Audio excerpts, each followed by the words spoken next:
સ્તુતિ નિંદાનું. સ્વામિનારાયણ હરે સંવત 1877 માક્ષરવદી અમાસને દિવસ શ્રીજી મહારાજ ગામ શ્રી લોયા મધ્યે સુરાભક્તના દરબારમાં ઢોલિયા ઉપર વિરાજમાન હતા અને મસ્તક ઉપર ધોળો ફેંટો બાંધ્યો હતો ને બીજે ધોળે ફેંટે કરીને બુકાની વાળી હતી તથા ગરમ પોસની રાતી ડગલી માહેલી કોરે ધોળે અંગરખે સહિત પહેરી હતી તથા ધોળો ખેસ પહેર્યો હતો તથા ચોફાડ ઓઢીને તે ઉપર પીરી રજાએ ઓઢી હતી અને પોતાના મુખારવીની આગળ મુનિની સભા તથા દેશ દેશના હરિભક્તની સભા ભરાઈને બેઠી હતી. એવી રીતે શ્રીજી મહારાજ પ્રસન્ન થકા રાત્રિના સમયે બિરાજમાન હતા. પછી શ્રીજી મહારાજ પોતાની મેળે બોલ્યા છે, જુઓ ને ભગવાનની માનું બળ કેવું છે, જેણે કરીને વિપરીતપણું ઘણું થાય છે. કેમ છે પ્રથમ કેવો સારો જણાતો હોય ને પછી અતિશય ભૂંડો થઈ જાય છે.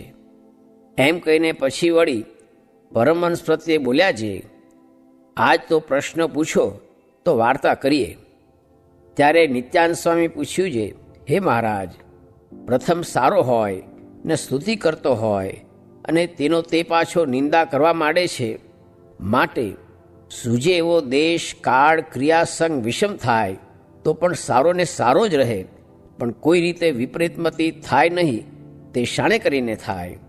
ત્યારે શ્રીજી મહારાજ બોલ્યા છે, જેને દેહનો અનાદર હોય ને દ્રઢ આત્મનિષ્ઠા હોય ને પંચ વિષયમાં વૈરાગ્ય હોય અને ભગવાનનો મહાત્મ્ય સહિત યથાર્થ નિશ્ચય હોય, એવાને સૂજે એવું દેશકાળાદિકનું વિષમપણું થાય તો પણ એનીમાંથી અવળી થાય નહીં.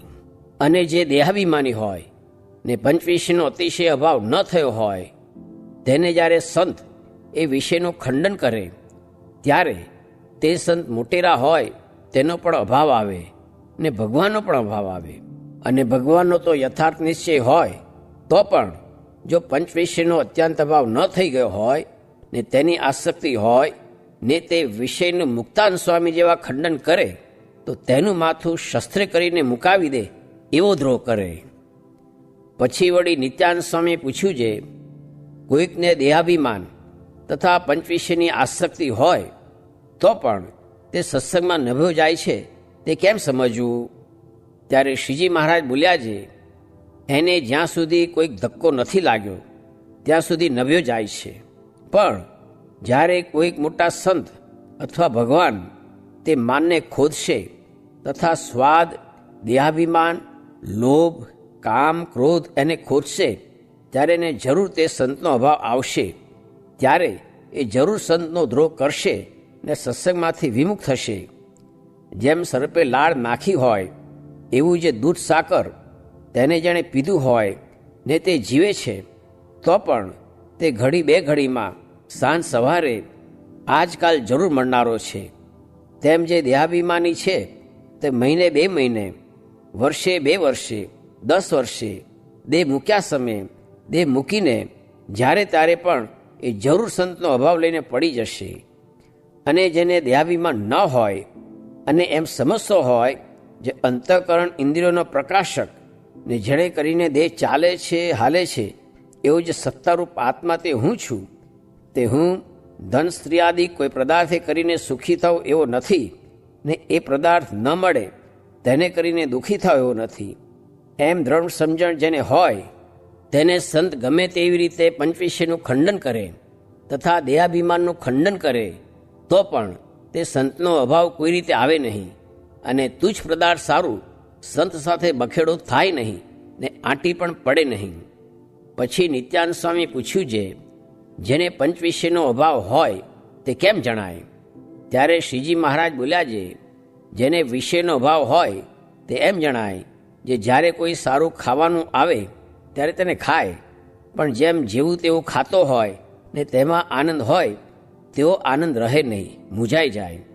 અને લુગડા જેવા તેવા જાડા પહેરતો હોય તેમાં આનંદ હોય, તેવો ઝીણા લુગડા પહેરવા પડે તેમાં આનંદ ન રહે ને મન મૂંઝાય. તેમજ સારી પથારી હોય અથવા કોઈક માનદે ઇત્યાદિ જે સારા પદાર્થનો યોગ થાય ત્યારે તેમાં તેનું મન મૂંઝાય પણ તેમાં કોઈ રીતે આનંદ પામે જ નહીં, ત્યારે તેને એમ જાણીએ જે એને વિષયને વિશે અભાવ છે.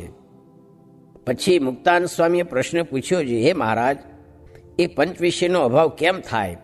ત્યારે શ્રીજી મહારાજ બોલ્યા છે, વિષયનો અભાવ થયાનું મુખ્ય સાધન તો પરમેશ્વરનું મહાત્મ્ય છે, ને તે પછી આત્મનિષ્ઠાને વૈરાગ્ય છે. તે મહાત્મ્ય તો શું?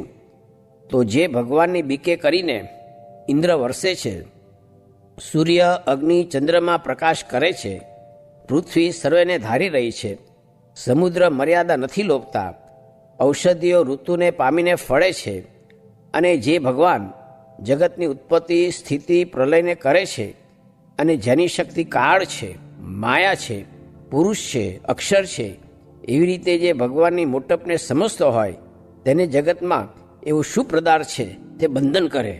તે કામ, ક્રોધ, લોભ, માન, ઈર્ષા, સ્વાદ, સૂક્ષ્મ વસ્ત્ર, ધન, સ્ત્રી તથા જે પંચવિષય સંબંધી પદાર્થ, તે એને કોઈ બંધન કરે નહીં.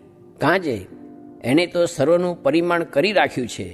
જે ભગવાન તે આવા છે, ને આવો એ ભગવાનના ભજન સ્મરણ કથા વાર્તાને વિશે માલ છે, અને અક્ષર તે આવો છે, અને આવું એ અક્ષર સંબંધી સુખ છે, તથા ગોલોક, વૈકુંઠ, શ્વેતદીપ સંબંધી સુખ તે આવું છે, તથા પ્રકૃતિ પુરુષ સંબંધી સુખ તે આવું છે, અને બ્રહ્મલોક સંબંધી સુખ તે આવું છે, ને સ્વર્ગનું સુખ તે આવું છે, તથા રાજ્યાદિકનું સુખ તે આવું છે.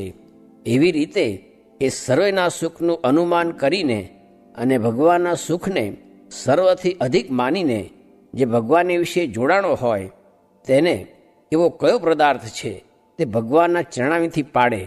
કોઈ ન પાડે.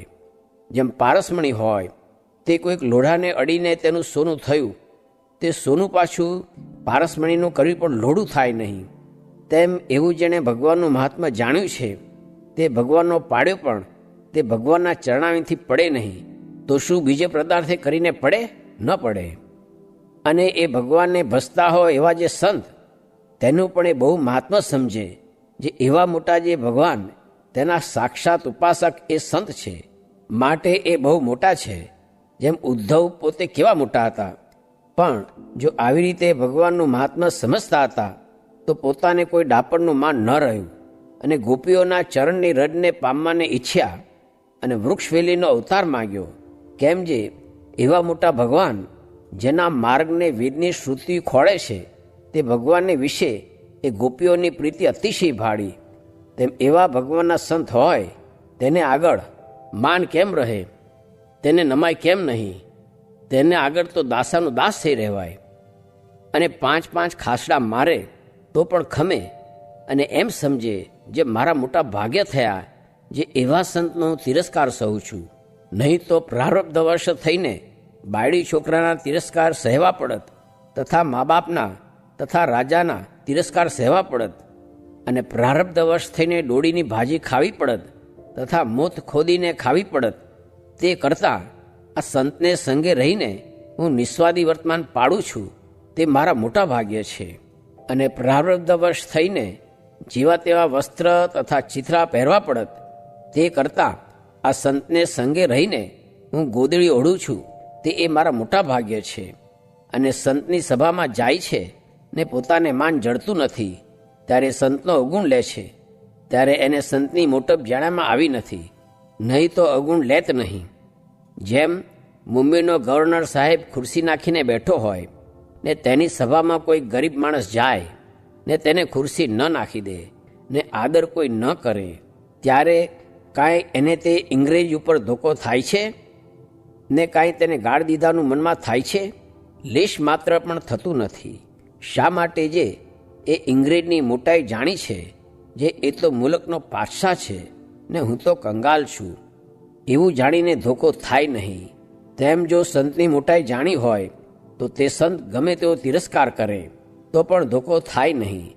અને જેટલો લે એટલો પોતાનો અવગુણ લે, પણ સંતનો અવગુણ તો કોઈ રીતે લે જ નહીં. માટે જેને ભગવાનનું ને સંતનું મહાત્મ્ય સમજાણું છે તેનો પાયો સત્સંગમાં અચળ છે, અને જેને મહાત્મા નથી સમજાણું તેનો વિશ્વાસ નહીં. ઇતિ વચનામૃતમ. એવી રીતે લોયા પ્રકરણનું 17મું વચનામૃત જે તે થયું.